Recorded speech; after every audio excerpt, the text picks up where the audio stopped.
देखिए, रेल चलाने की तो अनुमति दिया नहीं भारत सरकार ने, तो बसों से ही लोग आएंगे। तो क्या बस आप का राज्य नहीं, हमारे पास कहाँ बसें हैं कि इतने राज्यों से लोगों को आना है। तो जो लोग आएंगे तो वो राज्य सरकारें उसकी व्यवस्था करेंगी।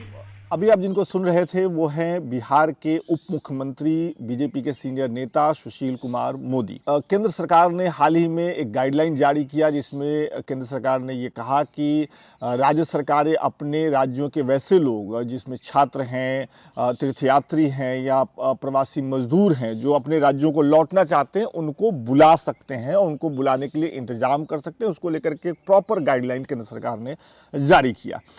इसी गाइडलाइन के बाद सुशील मोदी पत्रकारों से बातचीत करते हुए ये बात कह रहे थे। अब दिलचस्प कुछ चीज़ें हैं इस बयान से जोड़ करके देखी जानी चाहिए मुझे लगता है। सबसे पहली बात, जब केंद्र सरकार ने नई गाइडलाइन जारी की, जिस गाइडलाइन का इतने दिनों से बिहार के मुख्यमंत्री वेट कर रहे थे, बिहार के मुख्यमंत्री कह रहे थे कि जब तक केंद्र सरकार एक सिस्टम नहीं बना देती हम बाहर से किसी को नहीं लाएंगे, जबकि बिहार के प्रवासी मजदूर, बिहार के छात्र जो कि कोटा में फंसे हैं, जो देश में कहीं और फंसे हैं, बार बार सरकार से ये मांग कर रहे थे कि उनको उनके घर आने की इजाज़त दी जाए, परमिशन दी जाए।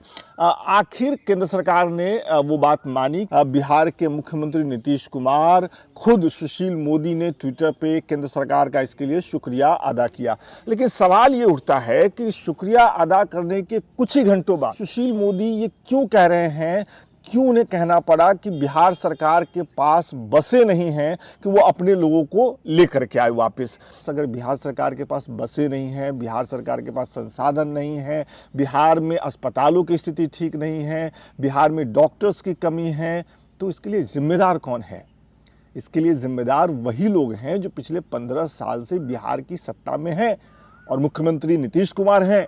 कुछ महीनों को अगर छोड़ दें तो उप मुख्यमंत्री सुशील मोदी हैं और अब तो केंद्र में नरेंद्र मोदी की सरकार है। अब बिहार के उप मुख्यमंत्री का ये कहना कि हमारे पास बसों की पर्याप्त संख्या नहीं है, असल में बिहार के उन लाखों लोगों को निराश करना है जो इस वक्त अपने राज्य की सरकार की तरफ बहुत उम्मीद से देख रहे हैं।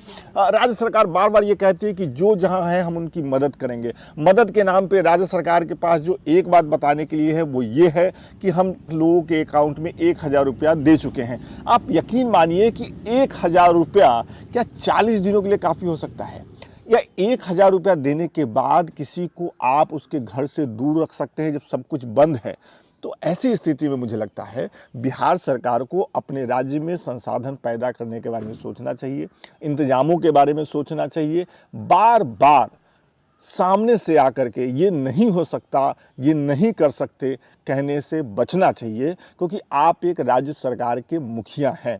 सुशील मोदी ने अभी कुछ घंटे पहले, जब मैं ये वीडियो बना रहा हूँ, उन्होंने अपने ट्विटर अकाउंट पे एक वीडियो अपलोड किया है जिसमें वो केंद्र सरकार से मांग कर रहे हैं कि मजदूरों को और छात्रों को लाने के लिए ट्रेन चलाई जाए। एक बात बिहार में कही जाती है, छींच काटना एक शब्द है बिहार में, एक क्रिया है बिहार में बहुत प्रचलित है और ये जो क्रिया है वो इसी तरीके के मौक़ों पे, उदाहरण के मौक़ों पे उसका इस्तेमाल किया जाता है।